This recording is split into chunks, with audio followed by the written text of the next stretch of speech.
Halo pemirsa, senang kita berjumpa kembali di pelajaran Sekolah Sahabat, pelajaran yang kedua, dengan judul pelajaran di pekan ini, kesaksian yang menyenangkan, kuasa kesaksian pribadi. Ayat hafalan, Kisah Para Rasul 4 ayat 20, firman Tuhan. Sebab tidak mungkin bagi kami untuk tidak berkata-kata tentang apa yang telah kami lihat dan yang telah kami dengar. Kita berdoa. Bapa di sorga, terima kasih berkat-Mu menjadi bagian kami saat ini. Kami kembali belajar dari pelajaran Sekolah Sahabat. Urapi kami untuk mengetahui dan memahami pelajaran ini. Dan dengan pelajaran ini Tuhan, kami pun semakin dekat bersama dengan Tuhan dan berpengharapan bahwa kedatangan Tuhan tidak lama lagi menjemput semua umat tebusan. Berkati semua pemirsa dimanapun mereka berada. Biarlah kiranya kasih Yesus selalu menjadi bagian mereka. Ampunkan kami dari setiap kesalahan yang kami perbuat. Dalam anak-Mu Yesus kami berdoa dan mengucap syukur. Amin. Pemirsa yang diberkati oleh Tuhan Yesus, saya tertarik dengan ayat hafalan ini, bagaimana Petrus dan juga Yohanes sangat tegas mengatakan tentang apa yang telah dia saksikan tentang Yesus Kristus di dalam kehidupannya. Dan apa yang dia telah lihat, mujizat yang telah dibuat oleh Yesus pada saat mereka bersama-sama. Petrus tidak takut untuk menyampaikan ini di hadapan mahkamah agama. Pemirsa yang diberkati oleh Tuhan Yesus, kalau kita lihat latar belakang Petrus dan Yohanes adalah hanya seorang nelayan. Kalau dari segi pendidikan, kedua orang ini tidak begitu paham tentang teologi yang ada pada saat itu. Tetapi oleh karena Yesus Kristus, mereka sangat tegas menyampaikan tentang kebenaran firman Tuhan. Pemirsa yang diberkati oleh Tuhan Yesus, di dalam kehidupan kita, tentunya kita juga harus seperti Petrus dan Yohanes, yang semangat, tidak takut untuk menyampaikan firman Tuhan kepada banyak orang, tentang firman Tuhan yang telah mengubah hidup kita, berjalan bersama dengan Yesus Kristus. Bisa saja pengalaman hidup kita bersama dengan Yesus yang telah mengubah hidup kita mungkin menjadi suatu perdebatan, atau bisa saja ada orang yang menolak serta mempermasalahkan tentang penafsiran kita tentang kuasa yang Tuhan telah berikan itu bagi kita, yang telah mengubah hidup kita. Yang tadinya mungkin kita orang yang frustasi menjadi sukacita, yang tadinya mungkin kita orang pemabuk menjadi pecinta firman Tuhan. Bisa saja ini tidak mendapatkan tempat di hati sahabat-sahabat kita. Tetapi walaupun demikian, kita tetap harus bersaksi, menceritakan tentang Yesus Kristus dimanapun kita berada. Pemirsa yang diberkati oleh Tuhan Yesus, sebagaimana pelajaran Sekolah Sahabat kita mengatakan di pelajaran hari Minggu, Markus 5 ayat 15 sampai 20, ya. Saya memohon supaya semua pemirsa menghentikan sejenak video ini dan membuka Alkitab kita supaya kita dapat melihat bagaimana mujizat yang telah dibuat oleh Yesus itu, dan yang penerima mujizat itu mendapatkan sukacita yang baru dan menjadi saksi dari Yesus Kristus. Kita mengetahui bahwa pada saat Yesus bertemu dengan seorang yang dirasuki oleh setan, dan Yesus menyembuhkannya dan mengusir semua setan itu ke babi-babi, dan babi itu pun terjun ke laut. Tapi yang menarik dalam ayat ini, dalam ayat Markus 5 ayat 20, dikatakan bahwa yang telah menerima mujizat ini tadi, atau yang telah disembuhkan oleh Yesus ini tadi, disuruh oleh Yesus pulang ke kota, ya, ke kota asalnya. Di mana kota asalnya? Dicatat dalam Markus 5 15 sampai 20 ini bahwa seorang yang telah mendapatkan kesembuhan dari Yesus ini adalah berasal dari Dekapolis. Deka berarti 10 dan polis berarti kota. Artinya adalah kota 10. Kita boleh pikirkan Kalau kehidupan di kota berarti lebih banyak penduduknya daripada yang ada di desa. Kalau 10 kota berarti penduduknya semakin padat, ya, semakin banyak. Dan kita ketahui ternyata orang yang sudah lama dirasuki oleh iblis ini tadi dikenal oleh banyak orang di 10 kota ini. Dan bukan itu saja, bahwa orang-orang yang ada di kota sangat takut jika melihat yang telah dirasuki oleh iblis ini tadi. Pemirsa yang diberkati oleh Tuhan Yesus, ajaibnya adalah yang dirasuki iblis setelah dia diobahkan oleh Yesus, disembuhkan oleh Yesus, dia pergi bersaksi kepada banyak orang yang ada di kota. Mungkin ini merupakan suatu hal yang mungkin lucu, ya.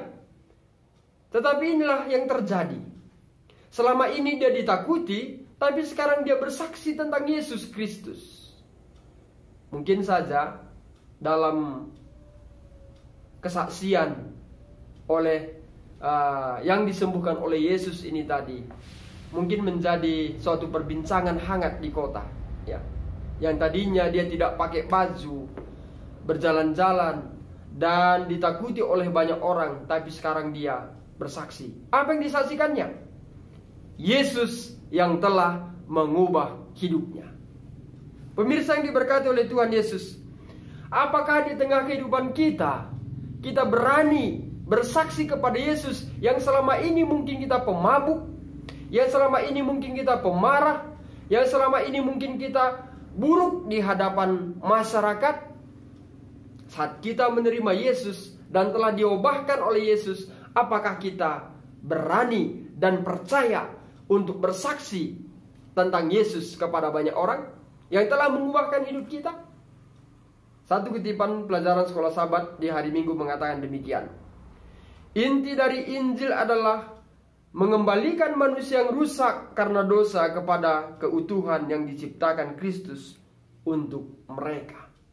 Injil adalah kepada mereka yang rusak, bukan kepada mereka yang baik. Arti baik di sini adalah orang yang sudah bertobat, ya.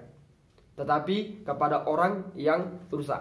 Pelajaran pertama saya sudah membuat ilustrasi, tapi saya ulangi lagi. Jikalau saya memiliki stok minuman yang sangat banyak, kita harus garis bawahi, ya. Yang saya mau sampaikan adalah minuman adalah air putih, air jernih. Kalau saya memiliki persediaan air mineral untuk diminum sangat banyak, lalu tiba-tiba ada orang mengatakan pada saya, ada kabar baik. Apa kabar baiknya? Ada mau memberikan 1 gelas air minum kepada saudara. Tentu saya mungkin mengatakan, udah balikkan saja yang 1 gelas itu. Ini ambil 1 galon.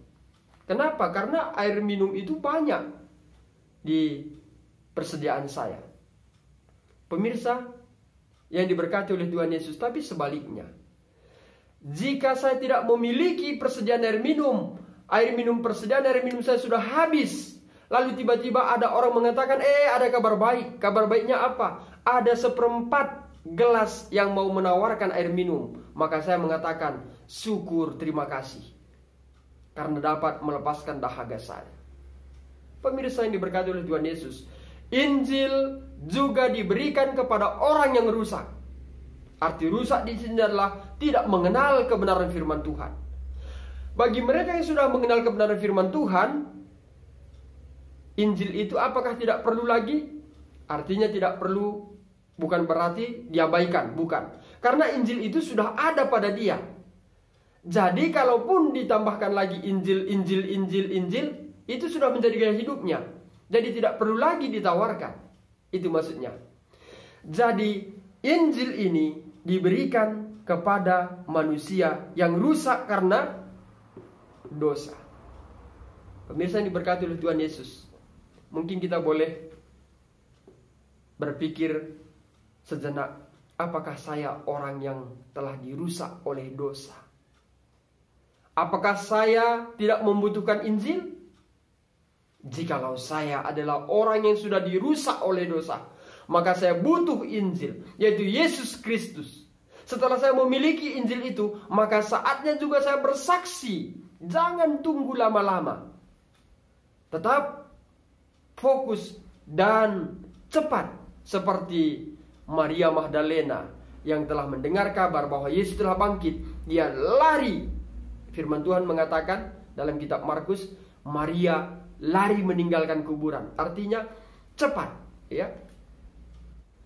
Setelah itu, kalau kita lihat dalam Markus 16 ayat 1 sampai 11, Maria Magdalena langsung pergi meninggalkan kuburan dan menjumpai siapa? Murid-murid dan juga Petrus. Dia tidak menceritakan kepada orang-orang lain karena dia takut.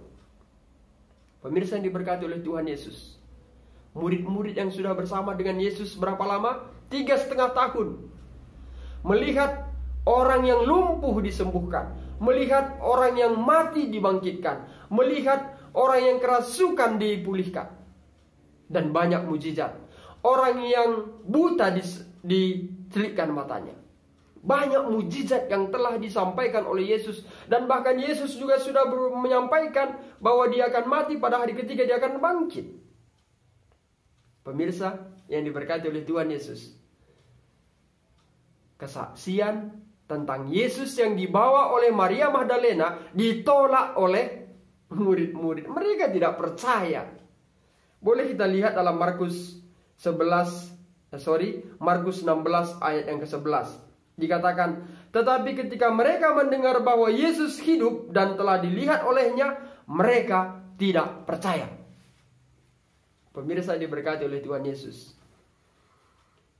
Yesus sudah mengubah saudara dari hal yang buruk menjadi yang baik, lebih baik di hadapan Tuhan. Yesus sudah mengubah kita dari lumpur dosa, mengangkat kita dari lumpur dosa ke tempat yang lebih baik di hadapan Tuhan. Dan Yesus sudah memberikan suatu perintah bagi saudara dan saya untuk memberitakan Injil kebenaran Tuhan.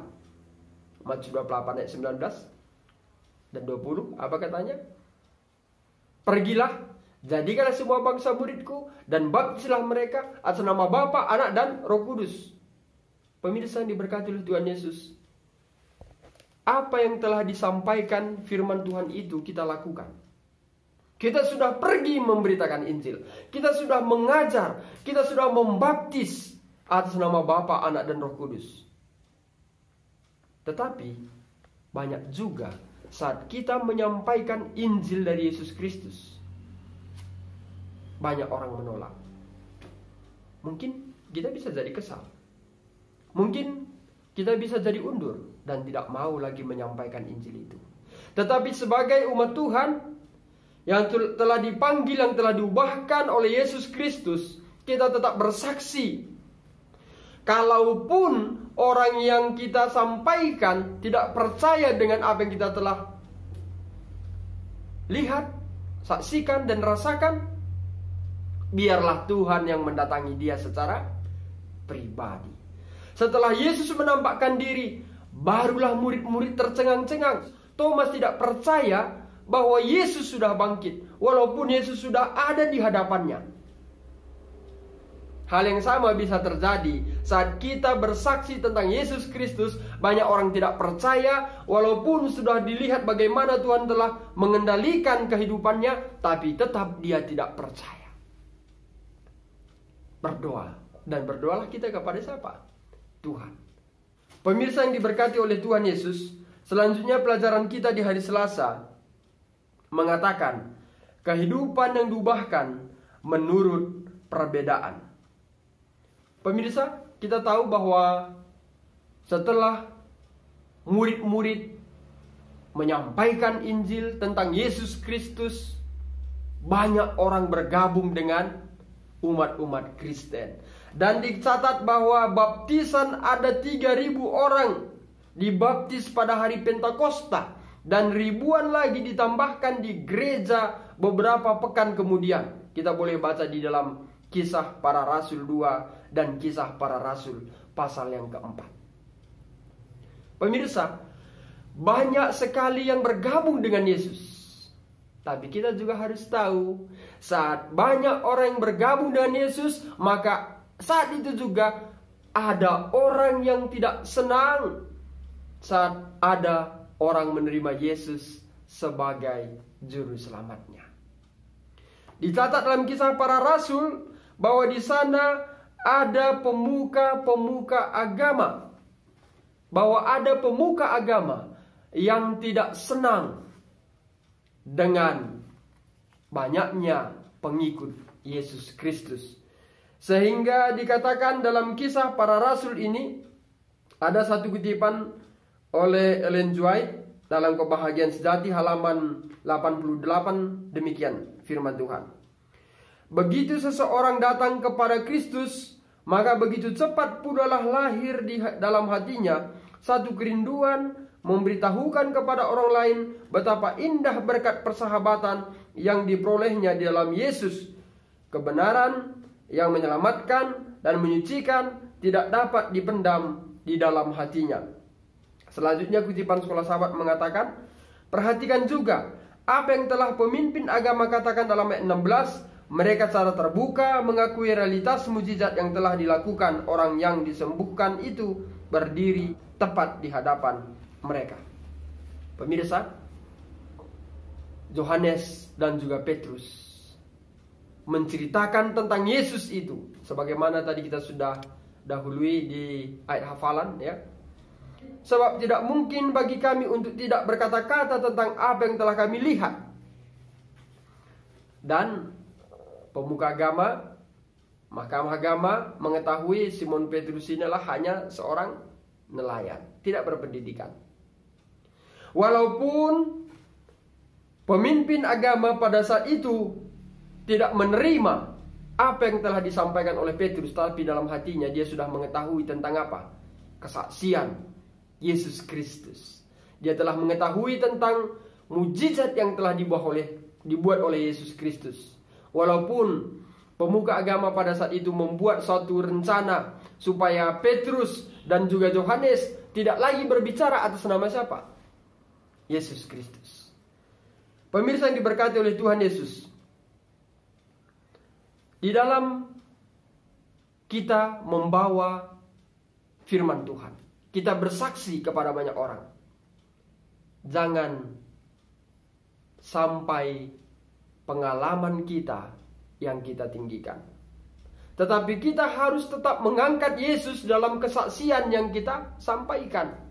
Ya, pelajaran kita hari Rabu menekankan bahwa bersaksi tidak pernah berbicara tentang kita, tapi kita harus berbicara tentang Yesus.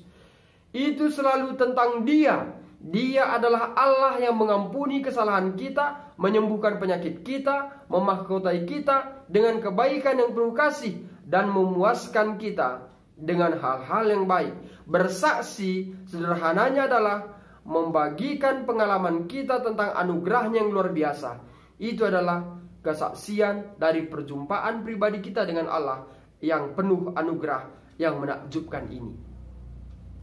Kita udah jelas ya. Karena sering sekali kita mendengar kesaksian seakan-akan bukan Yesus lagi yang ditinggikan, tetapi pribadinya, tentang Dia, ya.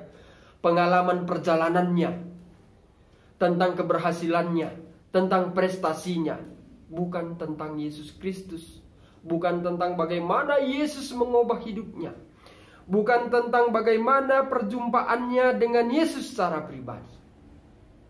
Pemirsa yang diberkati oleh Tuhan Yesus, satu lagi kutipan Sekolah Sahabat kita mengatakan demikian. Meskipun Yohanes dan Paulus memiliki pengalaman hidup yang berbeda, mereka berdua memiliki perjumpaan pribadi dengan Yesus.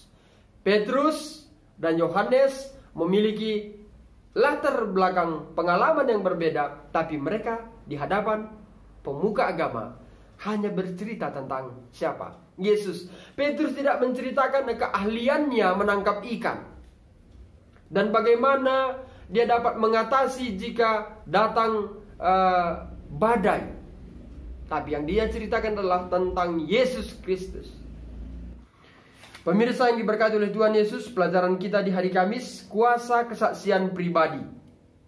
Ya, kita ketahui bagaimana Paulus dipanggil Karena orang-orang Yahudi tidak senang dengan pekabaran yang telah disampaikan oleh Paulus tentang Yesus Kristus. Maka dia dihadapkan di Agripa, ya. Dan kita ketahui perbedaan Agripa dengan Paulus ini sangat jauh berbeda. Kenapa? Karena walaupun ini Agripa ini adalah dari keturunan orang Yahudi, tapi dia menganggap bahwa dia itu adalah dari Roma, ya. Dan dikatakan bahwa Agripa ini dia adalah seorang sinis, skeptis, keras, dan benar-benar acuh tak acuh terhadap sistem penilaian yang sesungguhnya. Sebaliknya Paulus dipenuhi dengan iman, berkomitmen pada kebenaran, dan bersemangat dalam membela kebenaran. Kontras antara kedua pria itu tidak dapat lagi lebih dijelaskan. Pada persidangannya, Paulus meminta untuk berbicara dan menerima izin dari Agripa. Kita ketahui Rasul Paulus menceritakan bagaimana dia dipanggil oleh Tuhan saat dia mengadakan perjalanan ke Damaskus. Dan Tuhan memanggil Paulus. Raja Agripa mengatakan, hampir saja aku percaya. Walaupun Raja Agripa pada saat itu menolak, tetapi firman itu berkuasa. Kesaksian pribadi Paulus itu berkuasa. Dan dikatakan, kesaksian Paulus tentang bagaimana Yesus mengubah hidupnya memiliki dampak yang besar pada raja ateis itu. Tidak ada kesaksian yang efektif, kehidupan yang telah berubah, kesaksian kehidupan yang benar-benar bertobat memiliki pengaruh yang luar biasa pada orang lain. Bahkan raja ateis sekalipun digerakkan oleh kehidupan yang diubahkan oleh anugerah. Bahkan jika kita tidak memiliki kasih yang dramatis seperti Paulus, kita semua harus dapat memberitahukan kepada orang lain tentang apa artinya mengenal dan ditebus dengan darahnya. Pemirsa yang diberkati oleh Tuhan Yesus, pelajaran sekolah sahabat ini mengajak saudara dan saya untuk turut bersaksi tentang Yesus Kristus. Karena melalui kesaksian yang kita sampaikan ini akan menyenangkan jiwa kita. Dan kesaksian pribadi kita bersama dengan Yesus juga akan memberikan suatu kuasa yang dapat mengubah kehidupan orang yang kita saksikan. Dari tidak mengenal Yesus menjadi mengenal Yesus.